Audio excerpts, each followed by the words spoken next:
अस्सलाम वालेकुम students, my self Kasim Ali, lecturer of physics. बेटा हमने अपनी सेकेंड ईयर फिज़िक्स का चैप्टर नंबर 20 उसका आगाज़ किया हुआ था। ठीक है, हम पढ़ते आ रहे थे कि हाइड्रोजन एटम का जो मॉडल था जो बोहर ने प्रेजेंट किया उसको, ठीक है, या Bohr's model of hydrogen atom, उसका हमने एक पोर्शन पढ़ लिया था। दूसरा उसका पोर्शन है, ठीक है, जो जिसका नाम है एटॉमिक रेडियाई।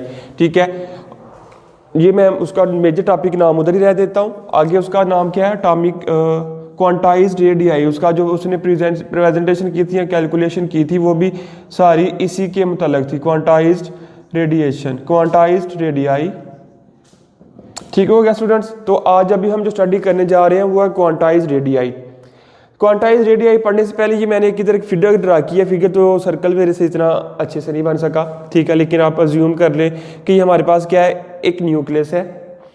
न्यूक्लियस के अराउंड एक इलेक्ट्रॉन क्या कर रहा है, मूव कर रहा है। ठीक है, न्यूक्लियस के अराउंड एक क्या कर रहा है, एक इलेक्ट्रॉन मूव कर रहा है। ठीक है, तो जो इलेक्ट्रॉन मूव कर रहा है, ठीक है, इसको एक FC सेंट्रीपिटल फोर्स लेकर जा रही है जो कि उसको सर्कल में मूव करवाती है। ठीक है, क्योंकि हमें पहले से पता है सेंट्रीपिटल फोर्स ऐसी फोर्स है जो किसी भी ऑब्जेक्ट को सर्कल में मूव करवाती है। अगर हमारे पास सेंट्रीपिटल फोर्स अवेलेबल ना हो तो हम सर्कल या हमारे पास कोई भी ऑब्जेक्ट जो है वो सर्कल में मूव नहीं कर सकता।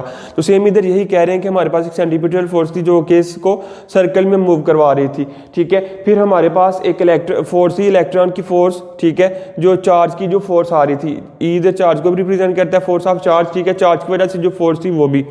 और Rn इधर क्या था, इसका रेडियस था, इस सर्कल जो बन रहा था, इसी जो ऑर्बिट जो बन रहा था, इसका Rn क्या आ गया, रेडियस। और M मैस ऑफ न्यूक्लियस या मैस ऑफ फोटॉन भी कह सकते हैं इसको। आप कंसीडर कर लें कि हमारे पास क्या चीज़ है, फोटॉन। ठीक हो गया स्टूडेंट्स। तो अब क्या कहते हैं कि अगर आपके पास, ये मैंने बता दिया कि consider electron hydrogen atom in which electron moving with velocity Vn in circular orbit of radius Rn। ठीक है, क्या कहते हैं,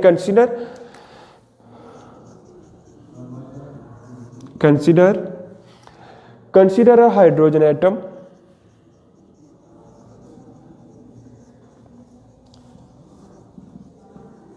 in which an electron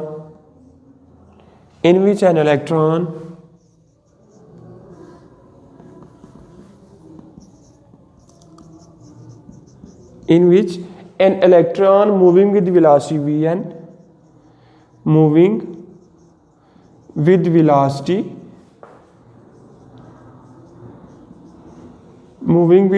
Vn, कि जो आपके पास Vn वेलोसिटी के साथ वो मूव कर रहा था। ठीक है, जो और उसका जो रेडियस आ रहा था विद रेडियस Rn। ठीक है, जो वेलोसिटी थी उसकी वेलोसिटी को क्या लिया, Vn, और जो रेडियस आ रहा था रेडियस को हमने इधर भी मेंशन किया हुआ है, रेडियस हमारे पास आ रहा था Rn। फिर कहते हैं कि जो कॉलम्स की फोर्स थी बिटवीन इलेक्ट्रॉन एंड प्रोटॉन में भी एक्सप्रेस है। ठीक है, according to Coulomb's law, according to Coulomb's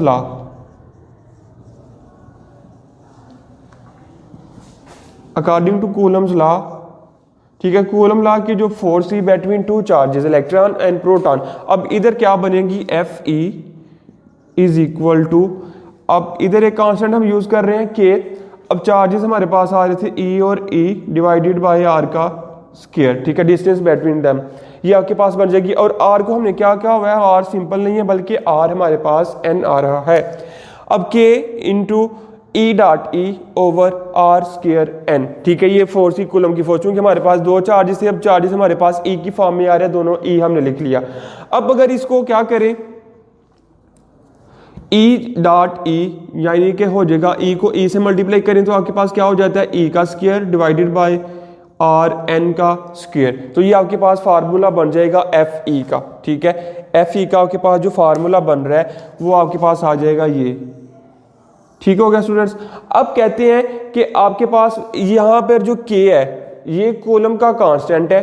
ठीक है, और E क्या है, चार्जेस हैं। ठीक है, इलेक्ट्रॉन का चार्ज, और एक क्या था, प्रोटॉन का चार्ज। फिर कहते हैं electron revolving around the nucleus centripetal force act on it, कि मैंने पहले भी बताया कि ये जो आपके पास इलेक्ट्रॉन था वो क्या कर रहा था, सर्कल की फॉर्म में घूम रहा है, ठीक है, न्यूक्लियस के गिर्द अराउंड घूम रहा है सर्कल की फॉर्म में। तो सर्कल की फॉर्म में घूमने की वजह से उधर क्या होगी, एक सेंट्रीपिटल फोर्स। तो इधर अगर हम सेंट्रीपिटल फोर्स को कैलकुलेट करना चाहें तो क्या आती है, सेंट्रीपिटल फोर्स। ओके स्टूडेंट, तो सेंट्रीपिटल फोर्स अगर हम निकालें तो वो पता होता है, हमें पता है वो बराबर होती है Fc is equal to mv² r, ठीक है, Fc is equal to mv² r। अब जो हमारे पास ये वाला केस है, इधर जो वेलोसिटी थी वो vn थी, हमने लिख लिया, जो r था वो vrn था। ओके स्टूडेंट, ये हमने लिख लिया। अब आपके पास दो फोर्सेस आ गई, एक तो फोर्स आ गई ये वाली कूलम वाली, एक फोर्स आ गई सेंट्रीपिटल फोर्स। अब आप क्या करें, इन दोनों फोर्सेस को कंपेयर करें, यानी कि आप ये भी कह सकते हैं कि इधर देखिए हमने कहा था कि एक फोर्स Fc लग रही है, एक फोर्स Fe लग रही है, कि दोनों फोर्सेस एक दूसरे के इक्वल है, ठीक है। आपके पास ये दोनों फोर्सेस है कि दोनों एक दूसरे के इक्वल है, सेंट्रीपिटल फोर्स और फोर्स ऑफ इलेक्ट्रॉन या जो भी उसके चार्ज की वजह से होती है।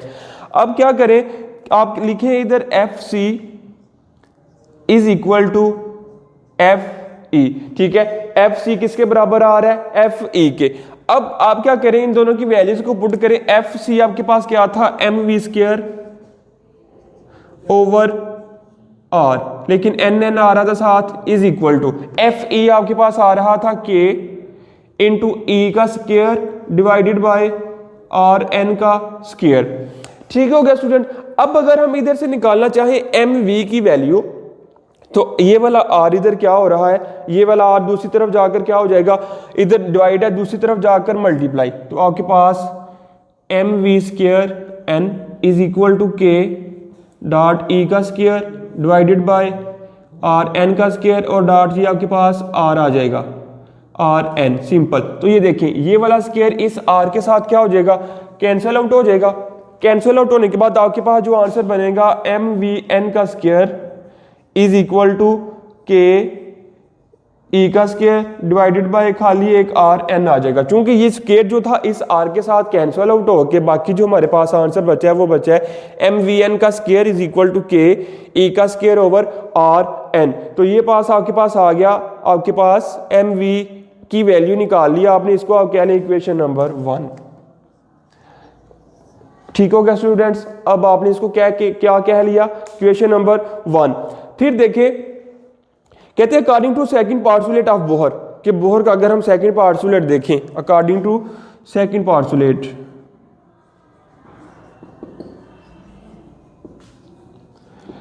अकॉर्डिंग टू सेकंड पार्सुलेट जो हमने mvr की वैल्यू निकाली थी वो क्या आपके पास आ रही थी, वो वैल्यू थी आपके पास v, अब इस फॉर्म में n आ जाएगा, r भी n आ जाएगा, n h divided by 2 pi. ठीक है, जो आपने वैल्यूज निकाली थी वो वैल्यूज क्या आ रही थी, mvr is equal to n h over 2 pi था, लेकिन इस केस में हमारे पास v जो है वो vn है, r जो है वो rn है, सिंपल नहीं है। अब आप क्या करें, इधर से इस फार्मूले से सिंपल vn की वैल्यू निकालें। ठीक है, इस फार्मूले से आप सिंपल क्या करें, इस vn की वैल्यू को निकाल लें। तो vn आपके पास क्या बनेगा, vn के साथ जो चीजें डिवाइड मल्टीप्लाई हो रही है दूसरी तरफ जाकर आप उनको डिवाइड कर देंगे, आपके पास वैल्यू आ जाएगी। vn is equal to n h divided by, इधर साथ m था और साथ r आ रहा था, तो आपने क्या वैल्यू निकाल ली, vn is equal to n h over m r n, और ये साथ 2 पाई आ रहा था, 2 पाई एज इट इज आ जाएगा साथ।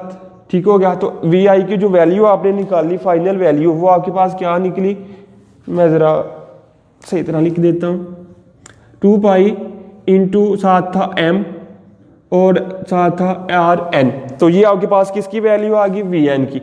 अब आप क्या करें, ठीक है, इसको क्या आपने जो वी एन की वैल्यू निकाली है, ठीक है, इसको हमने क्या लिया था इक्वेशन नंबर 1, ये वाली को इसको इक्वेशन नंबर 2, हमने जो इक्वेशन नंबर 2 से vn की वैल्यू निकाली है, आपने क्या करना है, उसको ये वाली वैल्यू को इस इक्वेशन में पुट कर देना है vn की जगह इक्वेशन नंबर 1 में। ठीक है, ये जो आपके पास वैल्यू आई थी आपने क्या करना है, इसको इधर पुट कर देना है। ठीक है, vn आपके पास आ रहा था mvn, हाँ जी mvn की जगह आपने क्या करना है, vn की वैल्यू को पुट कर देना है। तो आपके पास क्या वैल्यू बनेगी देख लेते हैं। अभी कह रहे हैं m एज इट इज आ जाएगा, m as it is Vn की जगह उसकी वैल्यू NH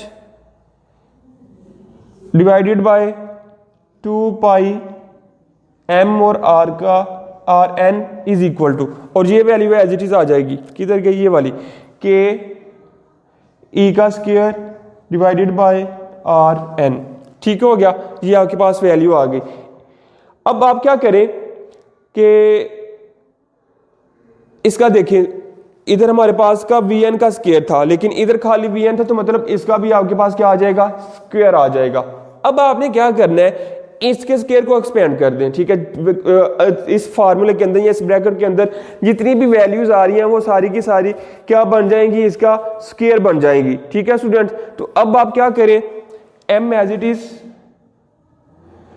n का स्क्वायर h का स्क्वायर डिवाइडेड बाय 2 का स्क्वायर 4 पाई का स्क्वायर पाई स्क्वायर m का स्क्वायर और r जो आपके पास Rn आ रहा था उसका भी स्क्वायर आ जाएगा, is equal to k e square divided by Rn। ठीक हो गया स्टूडेंट्स। अब आप क्या करें कि इधर से आपने निकालनी है वैल्यू Rn की। ठीक है, आपने कौन सी वैल्यू निकाल लेनी है स्टूडेंट्स, Rn की वैल्यू निकालनी है। तो Rn की वैल्यू निकालने के लिए आप क्या करेंगे, इस इक्वेशन को थोड़ा सा दोबारा से थोड़ा सा रीअरेंज करें। कैसे करें, अब ये देखिए, ये वाला जो Rn है ये आप इधर ले जाएं। ठीक है, और ये जो k e का स्क्वायर है वो आप इधर ले आए। सिंपल सिंपल सा करना है, इतना मुश्किल काम कोई नहीं है। आपने सिंपल क्या करना है कि आपके पास ये जो k e का स्क्वायर आपने इधर ले आना है और Rn का स्क्वायर आपने दूसरी तरफ ले जाना है। ठीक हो गया, तो अब देखिए आपके पास कटिंग मैं एक दफा ही कर देता हूं, इधर भी कटिंग हो रही है लेकिन मैं नेक्स्ट करता हूं ताकि कोई कंफ्यूजन ना हो। अब क्या करें आप, n as it is n का स्क्वायर h का स्क्वायर डिवाइडेड बाय, अब 4 पाई का स्क्वायर एज इट इज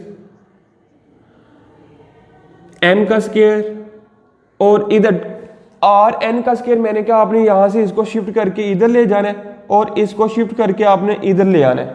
ठीक है, दोनों को, तो आपके पास आ जाएगा k e का स्क्वायर। ठीक है, k e का स्क्वायर और ये ब्रैकेट क्लोज, इधर क्या आ जाएगा Rn का स्क्वायर डिवाइडेड बाय Rn। ये देखिए ये Rn इस स्क्वायर के साथ कैंसिल आउट, ये वाला m इस m स्क्वायर के साथ कैंसिल आउट, तो आपके पास जो आंसर बन जाएगा Rn का वो क्या बनेगा, वो मैं अब इधर लिखने जा रहा हूं। ठीक है, n का जो आंसर बनेगा, फाइनल आंसर मैं लिखने लगा हूं यहां पर।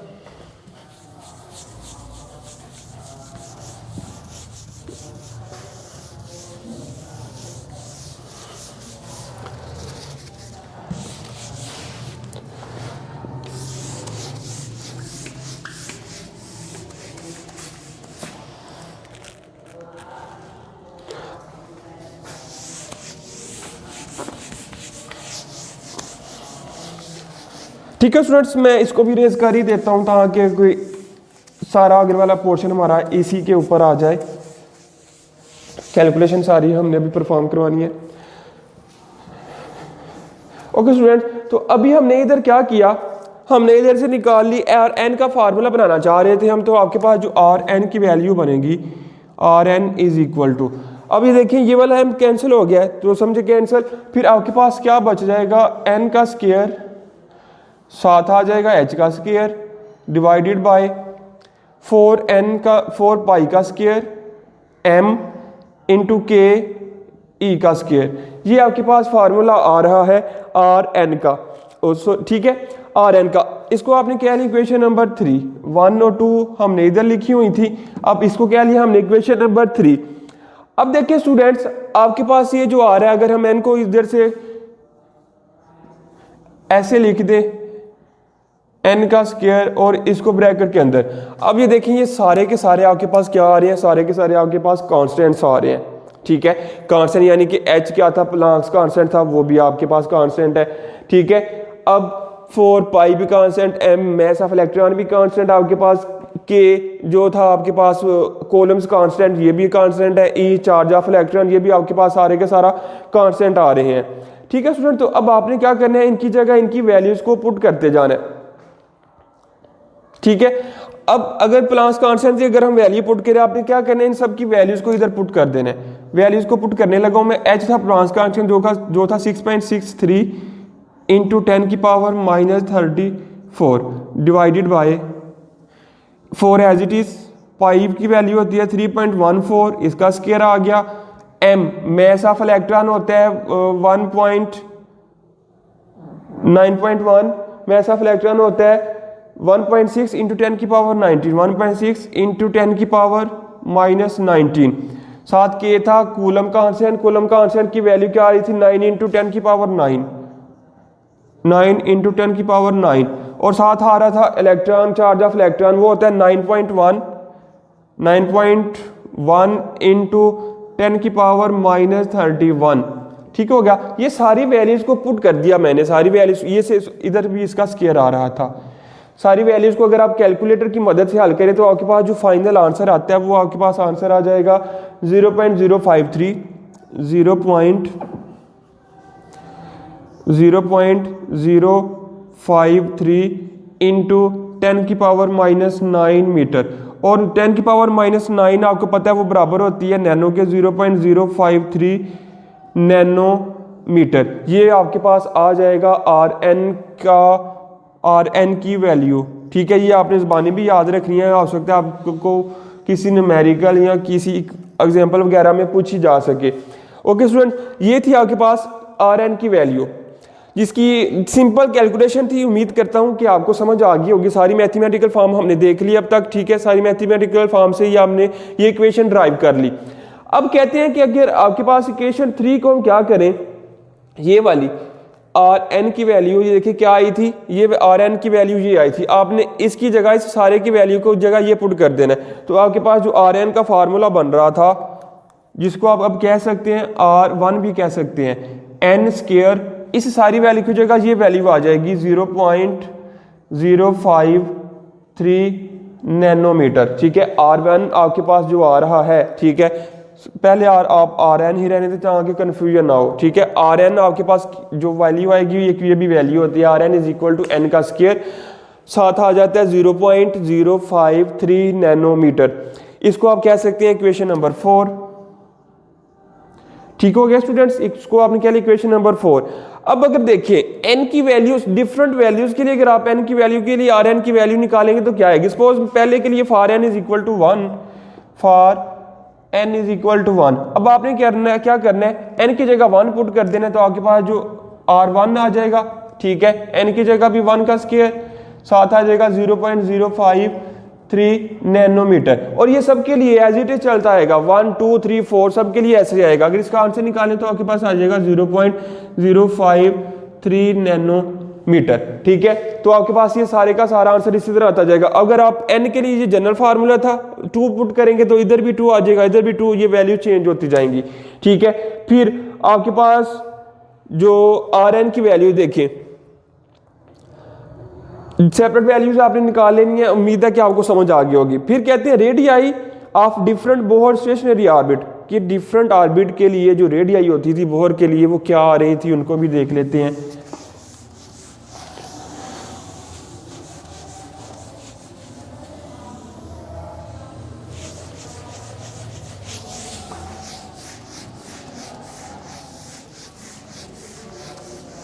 ओके स्टूडेंट्स, कहते हैं radii of different Bohr stationary orbit, radii of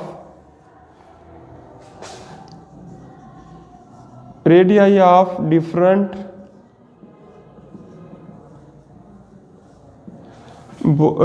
Bohr's stationery orbit.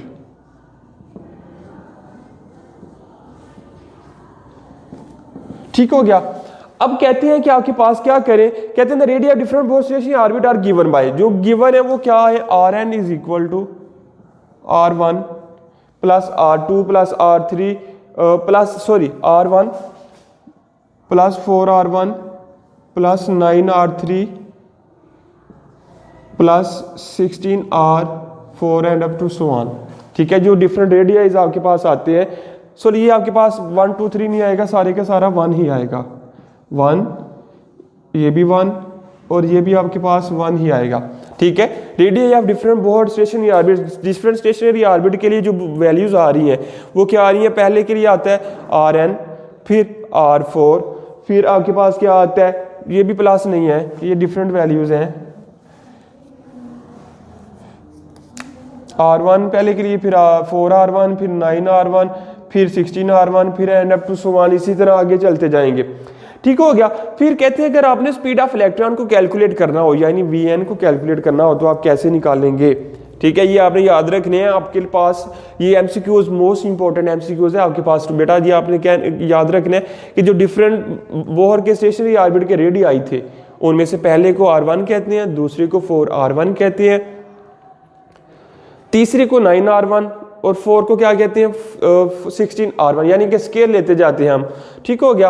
अब देखिए स्पीड ऑफ इलेक्ट्रॉन, जब हम Vn अगर हम निकालना चाहें, speed of electron, speed of electron आपके पास स्टूडेंट्स क्या आएगी, हमने फार्मूला पढ़ा mvr, mvn rn is equal to n h divided by 2 pi. ठीक है, Bohr according to Bohr second postulate हमने ये फार्मूला निकाला था।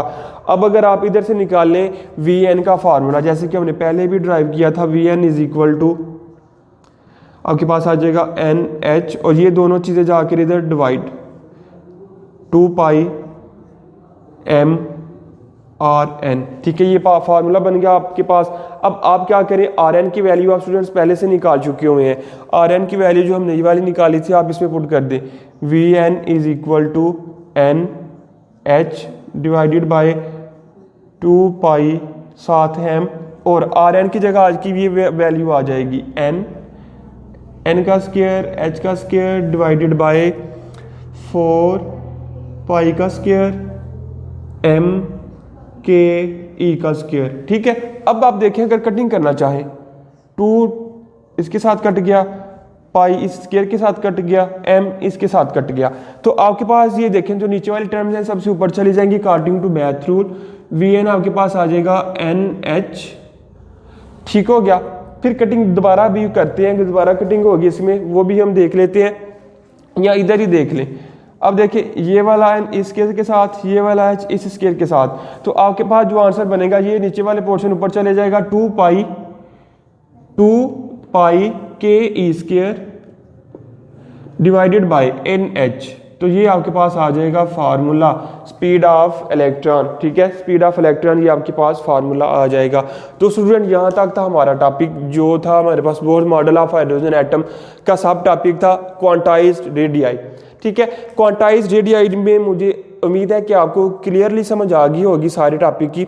ठीक है स्टूडेंट्स, तो अब इसके नेक्स्ट जो हमने पढ़ना हुआ है कि हमने इक्वेशन ड्रा करवानी है। ठीक है, एक एक्सप्रेशन ड्रा करवाना है, किसके लिए, उस ऑर्बिट उस इलेक्ट्रॉन के लिए जो हाइड्रोजन के nth ऑर्बिट में मूव करता है। ठीक है, इस वीडियो में हमारे पास यहाँ तक का ही टॉपिक था, यहाँ तक ही सिलेबस था। तो नेक्स्ट वीडियो में मैंने आपको बताया हम एक एक्सप्रेशन ड्रा करेंगे। ठीक है, तो तब तक के लिए मुझे इजाज़त दीजिए, अल्लाह हाफिज़। वीडियो पसंद आई तो लाइक करें, अपनी राय कमेंट करें। ऐसे ही मजीद वीडियोस के लिए हमारा चैनल सब्सक्राइब करें और बेल का आइकन दबाएं ताकि आपको हर वीडियो का नोटिफिकेशन मिलता रहे।